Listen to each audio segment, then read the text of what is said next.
Hey everybody, it's Jonathan. Can you hear me okay? Can everybody hear me okay? Testing 1 2 3, testing 1 2 3. Can you hear me? Can you hear me? All right, everybody, let's get going here. Hey, so hopefully we're good today. I got a new tripod. I got my Osmo 3 going on, so hopefully it doesn't crap out on me if the battery goes. But hopefully we're okay. So good stuff. Jennifer Burns George, hello, welcome. Good to see you. All right, I'm just gonna close out some screen. Helen Lang Evans, hello. How's it going? Looking forward to our call today, Helen. Finally, good stuff. Helen's on dropping off her goalie gear today for her kids, so it's a bit nuts. I get it. So we got a lot going on. Oh my God, people are messaging me, and it's Bill Carver, hello. Ryan Puntney, hello. Nice shirt, thanks. Hey, so Jennifer, got to explain this. So some people like when they see me wearing a Blue Jays lacrosse paraphernalia. So I actually started. So for those of you that don't know, I'm from Boston. I live in Canada. I live in Calgary, Alberta, Canada, where we are under snow. I've already skied 3 times this year, but growing up, like most people in my age demographic, Johns Hopkins was my love, right? And so actually, when I started a youth program up here a bunch of years ago, and I called it Blue Jays Lacrosse, and everybody thought like that's stupid. It's like a baseball team, right? so I've had to educate people up here about what Blue Jays Lacrosse really means. Dave Nord, good to see you. Michael Strakes, hello. Augustine Gus Serrano, good evening or good afternoon. Good to see you guys. So yeah, I'm a Hopkins. I'm a sports fan. I like all sorts of stuff. I've had a couple athletes I've worked with who've played at Hopkins, which is always really exciting. You know, it's kind of like going to the Yankees, which is really, really cool. So always love to see them doing well. And the fact that it's, a lot of people don't realize, like in the whole world of like Division I lacrosse, Johns Hopkins is quite a small place to go, right? And it's kind of like if you play Division I hockey at like St. Lawrence up in upstate New York, tiny school, big lacrosse. So that's a lot of people don't realize that about. You can have a small school with a great lacrosse program or a great sports program that's D1, but it actually can be a really tiny place to go. So that's really, really cool. So thanks for pointing that out, Jennifer. I appreciate that. So lots to talk about today. As usual, I will crank this out, and I will be surprised at how much I can talk about the lacrosse goalie position in 45 minutes, usually longer. So a lot of good stuff. So for everybody who's listening to me on iTunes or on YouTube, please come, if you haven't done so already, at lacrossegoalietips.com, which is my website, lacrossegoalietips.com. There are what I call the cheat sheets. And so I want everybody to at least download those cheat sheets, have a read through them. It's going to get you up to speed on my philosophy about the lacrosse goalie position. I've been talking about this sport now for 25 years, this position specifically. So really passionate, obviously, about it. Nobody talks about it like I do. And I think nobody has an understanding of it like I do, which is really, really cool. So a lot of good stuff. So please head on over and get your cheat sheets if you haven't already. And we're going to be talking a little bit about secondary statistics today for lacrosse goalies, which is really, really important. So if you can't listen all the way through, be sure to tag this, or make sure you subscribe on iTunes, and you can download the audio for this right to your phone. And but we'll be talking about that today because I'm a big believer that a lot of the stress that comes to lacrosse goalies, especially young ones, is this idea that they are somehow graded by their the goals that are on the scoreboard, right? So if your team loses today 12-10, your goalie's going to feel bad. If they win tomorrow 12-10, they feel good. But really inside those goals are all the saves.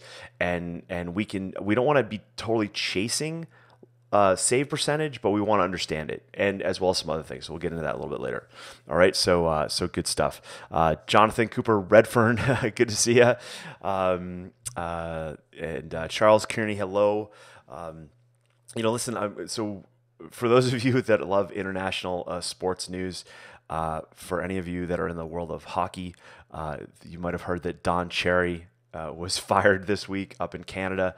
For those of you that don't know what that means, up here it was Memorial Day, Remembrance Day, and Don Cherry is 85 years old. He's been in the world of hockey forever. He was the coach of the Boston Bruins way back in the 70s, but he's a bit of an icon in Canada, and he wears these crazy custom-made jackets every week when he's on TV. So Hockey Night in Canada is every Saturday night. Well, this week he caused a little bit of controversy when he made a comment that said, basically all the immigrants that have come to Canada, right?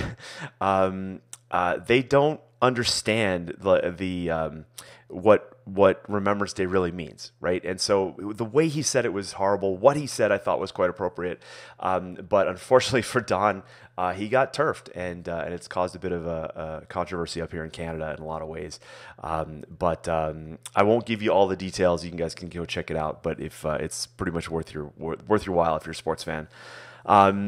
Listen, I just want to give a shout out to a member of our Lacrosse Goalie, our private Facebook group. So if you're not a member of the private Facebook group, so some of you are listening to me on my page, some of you are in the group, but if you're not a member of the creating the Lacrosse Goalie of the future, please go.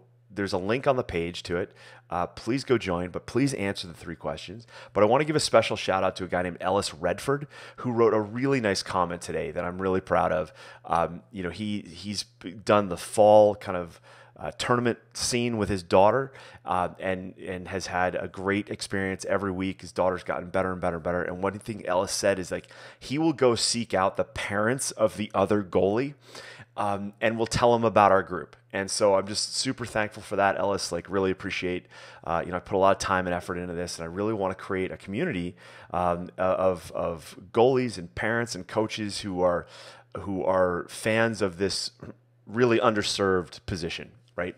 So I'm really excited about that. So give a shout out to Ellis. Send him a message, send him a note, go check out the post he made, and be sure to leave a nice little comment for him. That'd be great. So really appreciate that.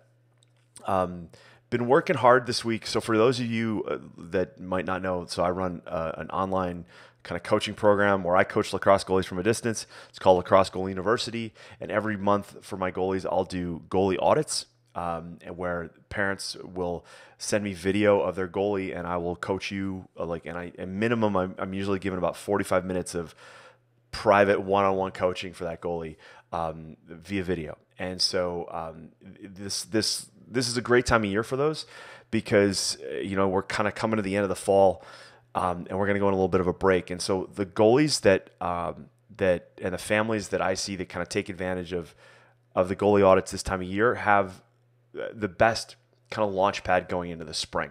So if that's something you want to consider, then what I would recommend is join Lacrosse Goalie University. Even if you're a member just for a month, just to get one goalie audit from me right now, and then you're going to come back in January, February, whatever, that's totally fine.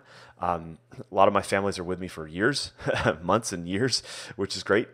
So I really enjoy that. So if that's something that I can do for you, then come check out Lacrosse Goalie University, and we'll get you going. Okay. So this week, just yesterday, I interviewed John Galloway. So for those of you that might know who John is, he's the all-world goalie for Team USA that won the last World Games in Israel, and he's the head coach now at Jacksonville University in Jacksonville, Florida, which is a Division I program. So I interviewed him yesterday, and I'll get that episode up on our podcast, and I'll get the link posted in here. But really great interview from John. John's 30 years old, and so what I love about that age is you're old enough now to kind of have some wisdom, right? There's a lot of coaches out there that don't have any wisdom, and I think wisdom's important. And so it was great to talk to John about the position and his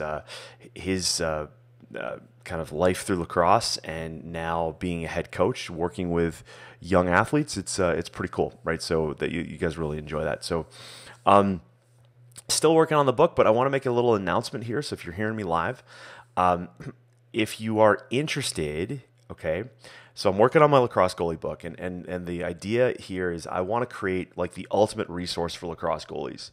Like basically I want this book to be the thing that everybody goes, do you have the book from Coach Edwards and Lacrosse Goalie University? Do you have that book? Because there's not really a resource like that, right? The problem is, the reason why there's no resource like that is that we're in a tiny position, tiny sport, and I'm the only person crazy enough to take the time to write it. So there's been books over the years that have kind of trickled around the lacrosse position and but they haven't been really thorough. And some of them have been flat out wrong in a lot of things, and I want to set that straight. So here's the deal. If you would like to be part of my edit crew, okay, then I want you to send me a message. Some people have already reached out to me, and I kind of know who those people are, but if you would like to be part of the crew that reads the book, all right, prior to it launching, but there's a couple requirements here. One, you got to read it. Two, you got to give me some really good feedback as you read it. And then three, I'd like you to buy a copy once it launches, right?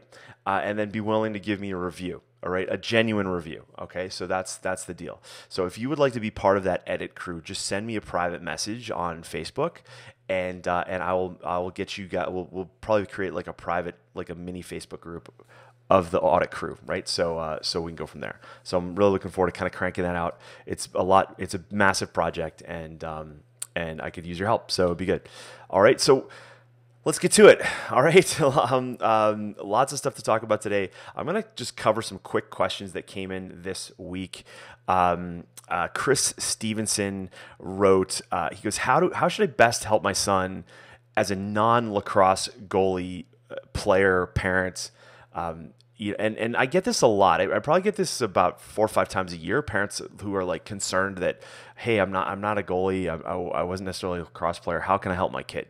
And so I just want to quickly touch on this one. First and foremost, I just want to say, don't discount your knowledge, your expertise as a parent, right? And how you can help your athlete, right?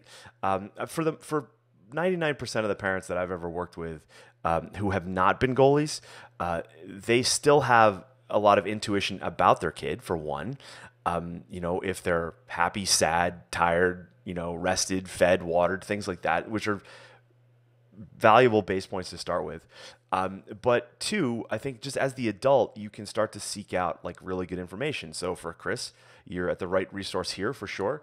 I'm happy to help. And, what I want to just encourage you to understand is like, use your intuition as a parent. Like if you're in a situation it doesn't feel great, then, trust your gut and seek either other opportunities, but just be that kind of the well-thinking adult that has been gifted this child who now loves this position called lacrosse goaltending, right? So don't fear that, right?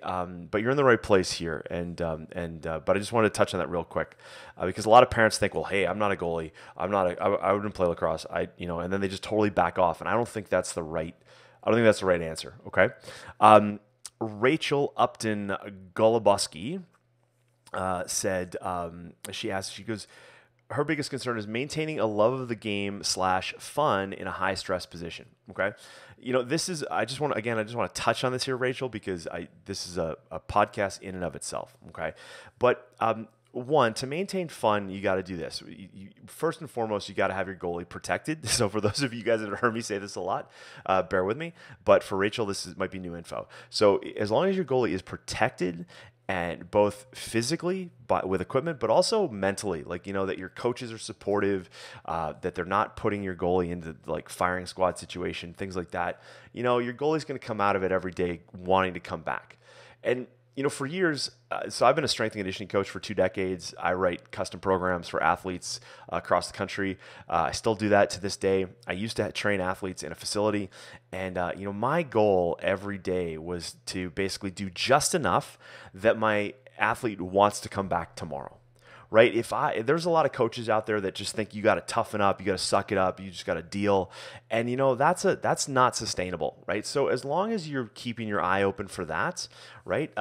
That's great. But I'll warn you as a parent that there's a lot of parents who they stand on the sideline and they let their outside voice be their inside fear. Right. So there's some parents out there who go who just are this constant stream of telling their kid, I can't believe you do this. That's crazy. Oh my God, you're nuts. Well, you know what? If you're mom or dad and you're telling that to your kid, there's no time for joking in that case, right? That sarcasm doesn't really go very well. So just be positive. You may have oh my God, I would never get in front of that ball. That's fine, but your daughter does, right? or your goalie does. So let them be, right? So be positive and keep them safe, and that'll be good. But like I said, Rachel, this is a massive topic, and I just want to touch on that today.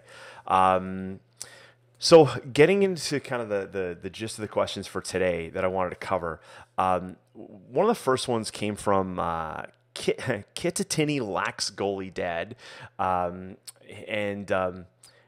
he was asking, he's like, okay, his biggest concern is his daughter stepping to the ball when it's a bounce shot. Okay, so I wanted to talk a little bit today about my thirds approach. So I call it thirds, and I should trademark thirds for lacrosse goalies. But the gist is this: is that one, this question came at a really cool time because I did a goalie audit this week that we were really dealing with this with one of the goalies. So if you think about as we warm up a lacrosse goalie, right? We're shooting on them like stick side high, off stick high, right? And then we're shooting on them like, and I'm just generalizing here, stick side hip, off stick hip, right? Stick side low, off stick low. Well, some goalies treat a bounce shot like it's a shot to their feet, right? And so they track the ball out of the stick, right? They see the ball, but then they don't know where it's moving. And this is I want to just kind of give everybody a heads up here. If I drew, like, let's say you and I are looking at a goalie in the cage from the side, and let's say we're on the sideline, right, where the parents are sitting, and then let's say there's a shooter, and that shooter is 15 yards away from the goal, right? So just inside the restraining line, right? A restraining line on a men's field is 20 yards, and so we're just in the middle between like the restraining line and then the girls' like 8-meter line, right? So let's say we're looking from the side. If I took a line, right, and that represented the ball from the shooter stick to stick side high, right, we'd get one line. If I had stick side, like a stick side hip, right, we'd have a little lower line, right? And then if we had stick side low, we'd have a third line that would be trailing low. Well, a bounce shot is even lower than that, right? If I drew a line for the bounce shot, that ball is going to bounce somewhere out in front of the goalie, and it's actually significantly further away. If the ball is going to bounce up high, like if we're going to bounce a ball that goes down and then bounces up stick side high, that's a very severe angle, right? And so when a goalie sees the ball and they drop their stick, what actually happens is that they're not treating that ball correctly, right? They're treating that ball like a shot that's going to their feet. So they drop the head of their stick, and that's wrong. That's not what we want. We want the goalie to basically stay in their position now to defend the ball that's bouncing off the ground and coming higher. And so this is difficult, obviously, to explain via like over voice, like so without being able to draw this out. But what I want you to understand is that, okay, a goalie needs practice on bounce shots just like they get shots on everything else. But the problem is that most goalies start in the cage, and every shot, where does every first shot go? It's usually stick side high, right? So imagine over the career of a lacrosse goalie, how many shots are dedicated to stick side high versus a bounce shot, right? The problem with this is that you must, okay, take the time to work with a goalie on these bounce shots, right? And so to answer Lax Goalie Dad's question here, but for all of you, first, we need to spend some time prioritizing our weaknesses. If we never prioritize our weakness, we will only have this massive gap between our strengths and then our weaknesses. So this is no different than a goalie facing a behind the back shot, right? If a lacrosse goalie doesn't understand when and where behind the back shots may happen, then they're never ready for them. So with bounce shots, it's the same thing. And so for most goalies, they treat the bounce shot like it's a shot to their feet, and then they have to basically reverse the direction of their stick to try to make a shot, a save to stick side high or wherever, right? So what I wanted to share though was a couple concepts for goalies with bounce shots. First and foremost, you have to save the space, not the ball, right? So you have to get basically as much as you can in front of an area, not just trying to pick the ball out of the air. in the goalie audit I was doing this week for one of our goalies, this was happening a lot. Like the goalie was trying to judge the bounce perfectly and was misjudging it, and then it was going in the net. This is where you must, as a goalie, understand that saving a bounce shot is not pretty. Okay, it is rarely pretty. All right, so what I want you to understand is that if your goalie is not protected enough, they are not going to want to get in front of the ball. They're going to want to try to pick at it with the head of their stick and hopefully get it clean. So what I do is I divide the net into thirds. So because with a bounce shot, because I know as a goalie, one, I haven't spent enough time to judge every bounce perfectly. Okay, I just know that, right? And also, if you're playing on a grass field, that affects things. Obviously, turf, like artificial turf, is a little bit better, but even then, there's moisture affects the bounce of the ball. The type of plastic that's the turf is made out of affects the ball because they're not all the same, right? A lot of people don't realize that they're not all the same. So what I understood was I just took this attitude like I'm not going to be good enough. That was my attitude. I'm not going to be good enough to make it pretty. So what I did was I divided the net into thirds. So as soon as I saw the ball leave the stick, I realized I needed to get my body in front of a third of the net, right? I could at least do that. So if a ball was coming directly at me, then I knew it was in that center third. Okay. If the ball was coming to my left, I was now committing to the left third of the net, right? Or if it was to my right, to the right third of me. Okay. Then what I would do is I would kind of compute in my head, the ball is going to this space. And whether that was, again, thirds, lower third, mid third, upper third, my job then was to get as much of me in front of that space as possible, okay? In the hopes that I'm going to get something on the ball, right, to deflect it away from crossing the goal line.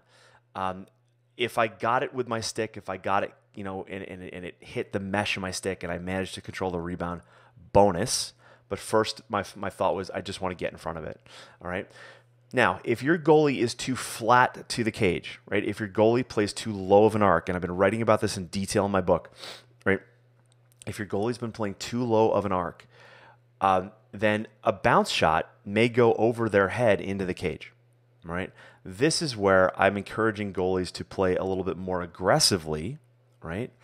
I want to eliminate the thought of that, a goalie needs more time to react to the ball because I'm just not seeing it, right? I'm not seeing it in collegiate, pro, high school.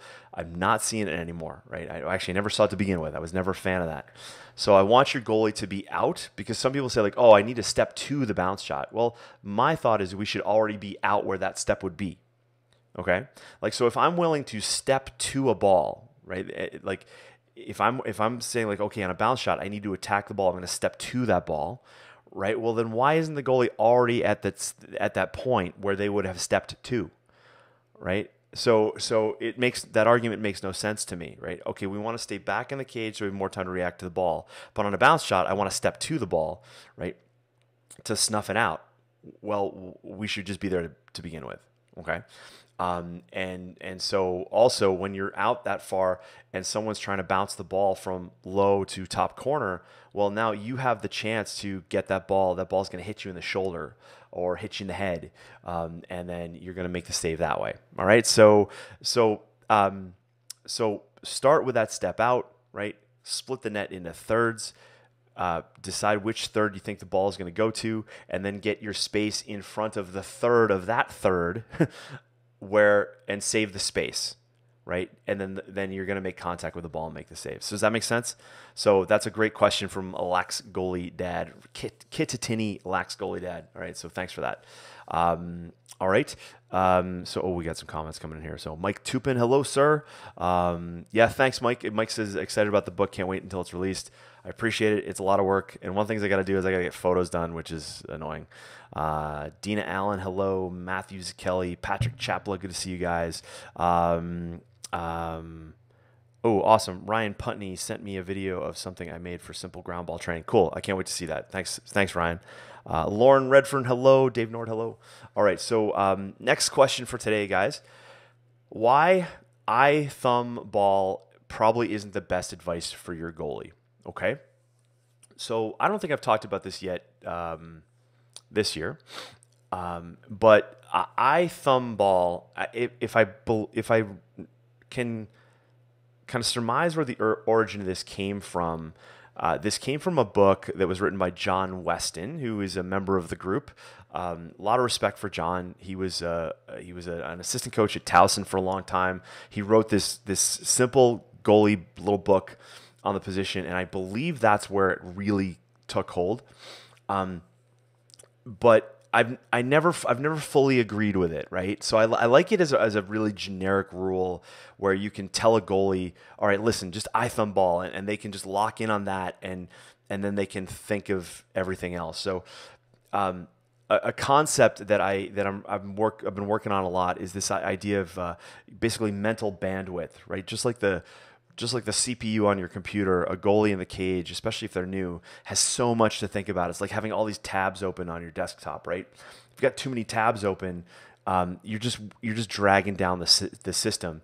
Well, giving good basic mental cues, just saying like I thumb ball, it allows a goalie to just go, okay, got that, and then worry about everything else, right? The problem that I have is that if your goal, first and foremost, if your goalie's tall, I thumb ball may pull the head of the stick above the crossbar, and we're just wasting coverage at that point. So I don't like it for that reason. Okay. Secondly, I believe that a goalie has a better chance to make a save from a base athletic stance. Okay, so across every sport, there's a base athletic stance. And if we deviate too far from that base athletic stance, then we're putting our athlete at a disadvantage to move effectively, right? It doesn't matter if they're a goalie or if they play anywhere else in the field. We always start with that base athletic stance, right? Now, add to that, like as a lacrosse goalie, your goalie can get shot on base 360 degrees around them, right? For the most part, right? Like if, obviously if the ball is being shot at a tight angle, a goalie can stand in a position where, I could be hugging the post and know that any shot that's to the side of me hugging the post is going to go wide, right? But for the most part, shots are can go in on us at about at 360 degrees, right? Well, with that in mind, any inch I put my stick up is an extra inch I have to move down if the ball is being shot low. Also, if I drop my stick, then that's an inch low that I need to now overcome high if the ball goes high. Does that make sense, right? So the way I teach base athletic stance for lacrosse goalie, and I go into this into detail inside Lacrosse Goalie University. I've got a bunch of videos on it. I want to start with base athletic stance, and then I want to put a stick in their hand. So it's a small rotation of the hands to get the stick properly in that position. That doesn't work out to be I thumb ball at that point. It works out to be more like chin thumb ball, depending on the athlete, right? So for those of you who are listening who might have like really young goalies who are small and they've got like all this net above their head, that's okay. Just leave it. Don't worry about the net. Like I don't want your goalie to be good when they're U8. I want your goalie to have all the skills and technique and development to be good when they're in high school, right? When it really matters, right? Especially for our goalies who have aspirations to play in college. Like this is really important, right? So years ago, I had a member of Lacrosse Goalie University, a very good sophomore female goalie. But when she had been so small when she was young that her coaches made her choke down on her stick, right? So that there was basically 6 inches between where her top hand glove was and the throat of the plastic, right? So the reason why she had done that was because she was tiny, and they were playing, their league played on 6x6 inch nets, which I think is a mistake. Like, I want to see 5x5 inch nets for young programs, but we had to basically like do all this work to revamp this girl to be a better high school goalie, because now it was a bit of a mess, right? So I don't like thumb ball for that reason. I want to be very careful of blanket statements that basically, when someone says, okay, every goalie should do this, right? Like, I can't stand a coach that comes on and says, like, I've been coaching goalies for 20 years and I've coached all my goalies this way. I'm like, that to me is lazy, right? Like, you're not bragging when you say that. Like, when I say I've been coaching goalies for 25 years, I say that with a mind of, like, I've been looking at this position from all angles, not, oh, I've been, you should listen to me because I've been coaching the same way for 25 years. That's not it at all, right? But there's some people who do that, and I don't necessarily like that. So thumb ball, and there's some pro goalies that teach it, and I'll tell you, like, you watch those goalies and you get a snapshot of those goalies, and they're protecting the top, they're protecting over the crossbar because they're like 6 feet tall, right? And sorry, but that's stupid. Like, just think of it for a second, right? So listen, if you've got a new goalie, a young goalie, and they're just like in their quest to pay attention to what's going on, they drop their stick too much, then you can, maybe you say thumb ball just to get them to reset. But what I would rather do is I would rather spend time with that goalie working on their base athletic save percentage, like their base stance, and say set, right? Before every shot is shot on your goalie, in a warm-up, you should say set, because I want my goalie to just come back to that base athletic stance with that good top hand position, right? That doesn't deviate too far from athletic stance, right? But just say set, right? And that way, from the sideline, if your goalie is getting a little lazy or tired, which can happen with a lot of young or new goalies, they're getting tired, man. That stick's heavy. You just say, hey, Jimmy, set.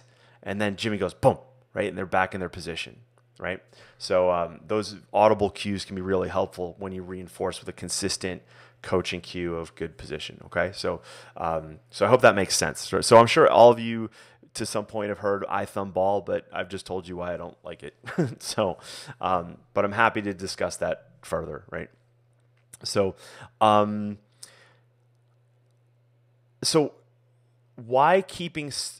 next question, why keeping track of secondary stats is really important.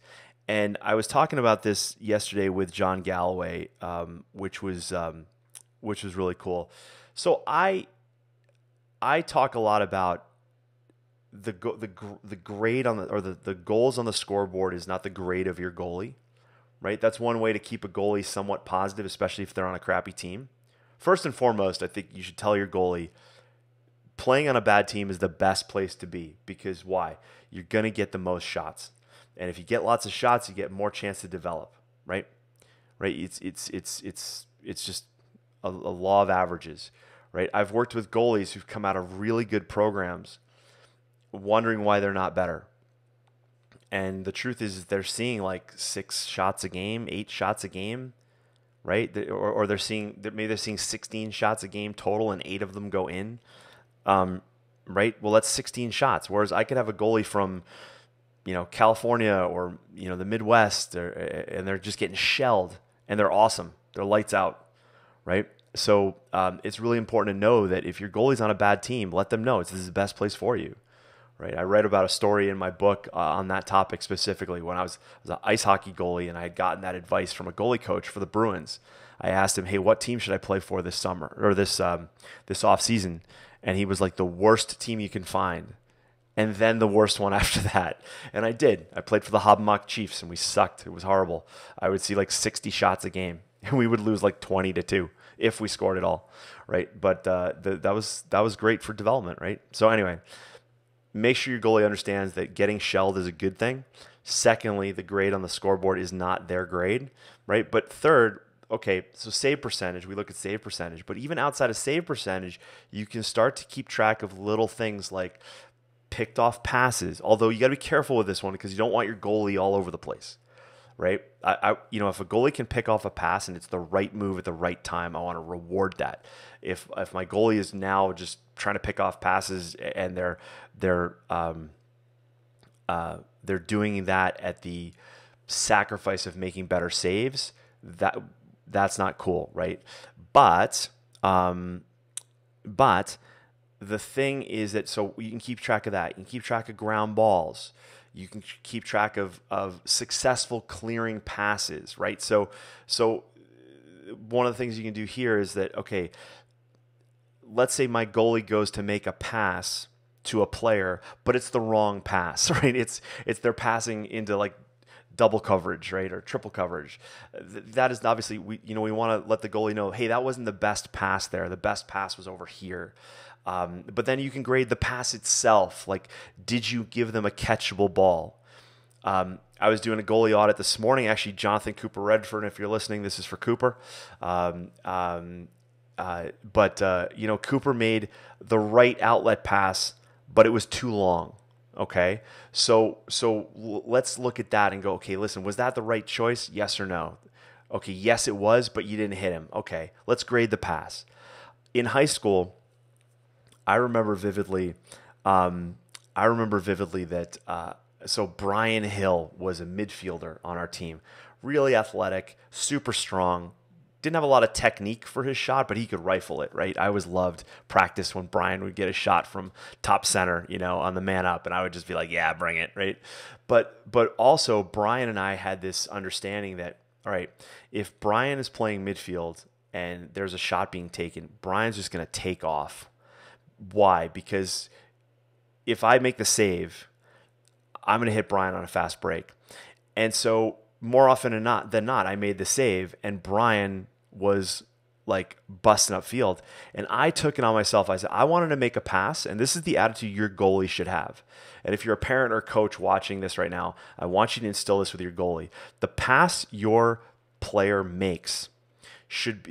makes should be so perfect that the player that they're passing to shouldn't have to move their stick, okay? So one of the things that happens a lot for goalies is that on a clear, a midfielder will run away, but they're not looking at the goalie yet. And this used to happen to me a ton, where I would yell clear, my team would break out, but I would need to make a pass. And if they weren't looking at me, well, I don't want to make the pass because it's going to go out of bounds. They're not paying attention. And so this is where I developed, and this, hopefully your goalie's been taught this, but your goalie wants to put a pass right on the ear of the player that they're passing to. So if that player, let's say they're running and they're not able to give you a target, so they don't, ideally we want to say give them a target.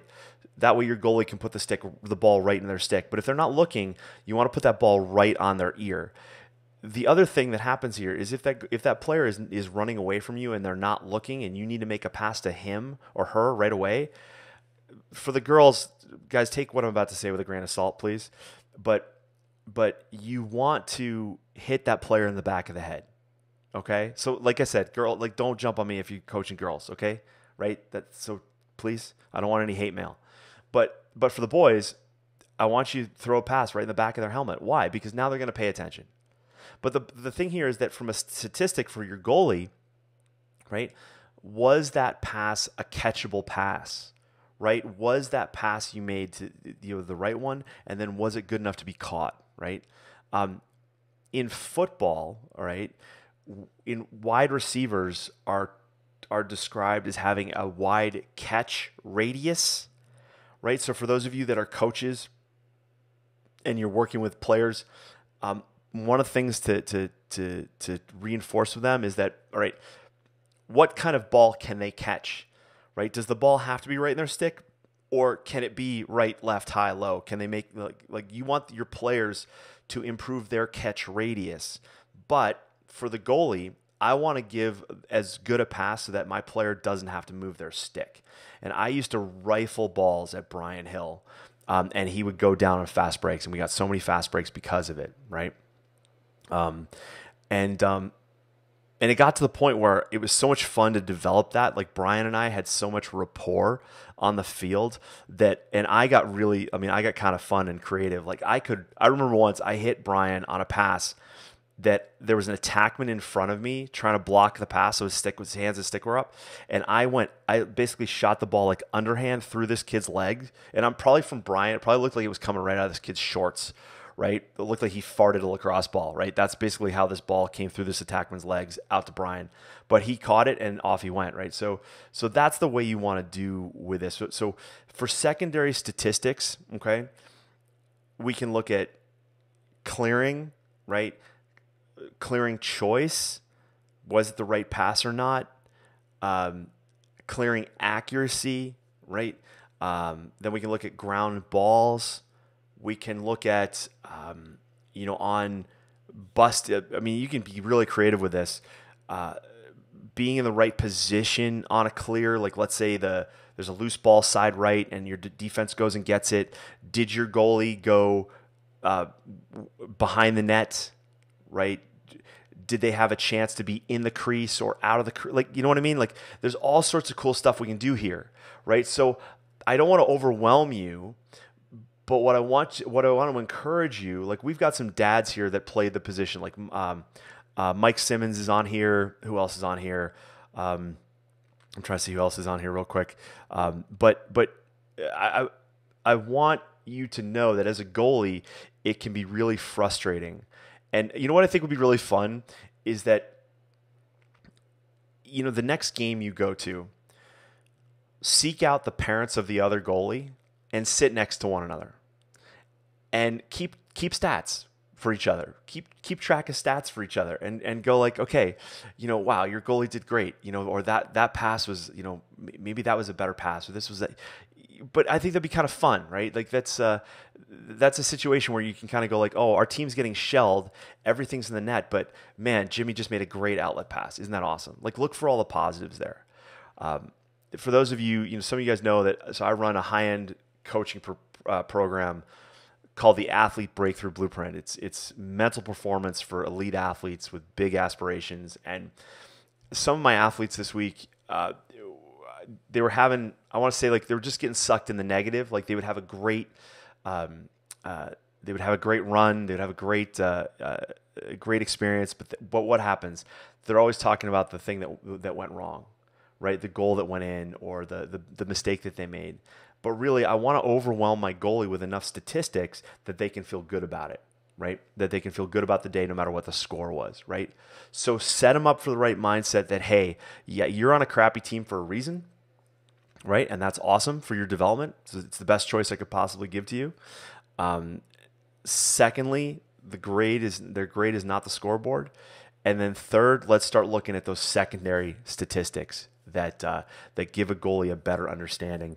Mike Simmons, right? I was talking to my daughter about this exact thing this weekend, being available as an outlet at all times on clears. Yeah, so Mike is a goalie. Mike, for those of you guys that don't know, Mike Simmons is on Long Island, and he backed up. He was the goalie in line to one of the greatest lacrosse goalies in history, a guy named Sal Lacasio. So some pretty big shoes to fill.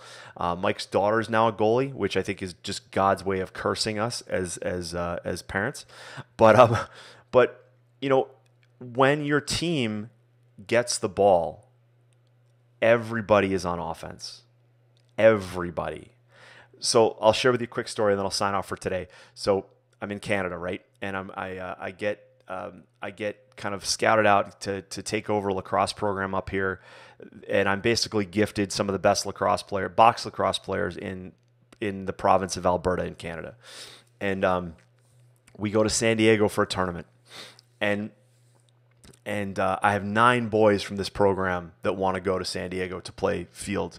So we go to an adrenaline event in San Diego through my goalie list, my goalie community.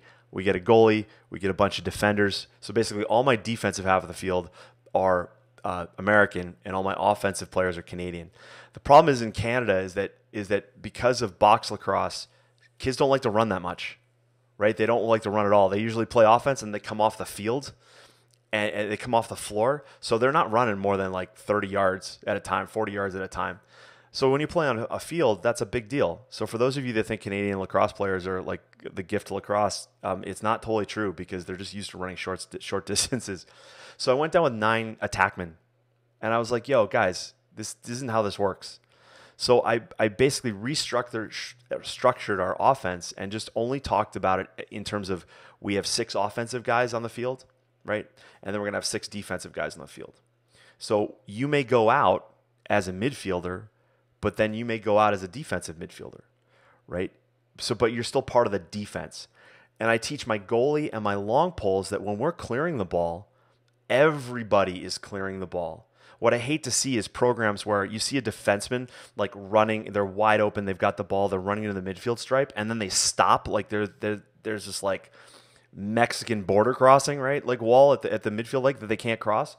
No, like basically when you have the ball, you have priority. Doesn't matter if you're a goalie, doesn't matter if you're a long pole, you have priority. And as a group, we are all trying to get the ball in the offensive zone and in the opposing team's net, right? When they get the ball as a group, we are all playing defense. That means the attackmen are learning how to ride. The midfielders are learning how to ride. If I'm an attackman and I'm covering a defensive player and that defenseman goes over midfield stripe, I need to go too. That's because we got priority. The rest of the team needs to understand what we need to do in that situation. So your goalie needs to understand how to come out of the net, how to be an offensive threat in the defensive half of the field. Okay? So some coaches don't like to teach it. They don't understand how to teach it. It drives me crazy. But basically you can help your goalie and understand like, okay, listen, yeah, you made a save, there's a rebound, it's back right. You've got to come, in the crease, like come on the backside of the net. So you can get a pass from that long pole, right? Because then you got 4 seconds for the boys, right? You got 10 seconds for the girls, things like that, whatever. So it's really important to understand. I want to give your goalies the permission to be great, okay? And one of the ways that we can improve their confidence, and this kind of goes back to Rachel Golubowski's question at the very beginning, how to keep the fun in it. Well, keeping the fun in it is by giving them good statistics that boost their confidence, right? So that's it for today. So as always, we did 48 minutes on lacrosse goaltending. Never ceases to amaze me.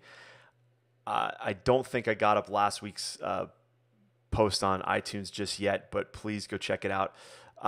Listen, like I mentioned at the very beginning here, if you've got a goalie that's been playing now and you want to kind of be in the best situation to build off what you've done this fall, maybe reset some things if it didn't go as well as you wanted, or if you're trying to really boost things, come and join Lacrosse Goal University. Even if you're in for a month, that's great. But we can still, I can do a goalie audit. We'll get you going for the spring. If you are an athlete who is looking for strength and conditioning work, that is also something that, I do strength and conditioning. I don't always advertise this, but I do strength and conditioning programs for our goalies. It's a little expensive for some, but I just want to give you a heads up there, but it's super thorough and it's going to be awesome.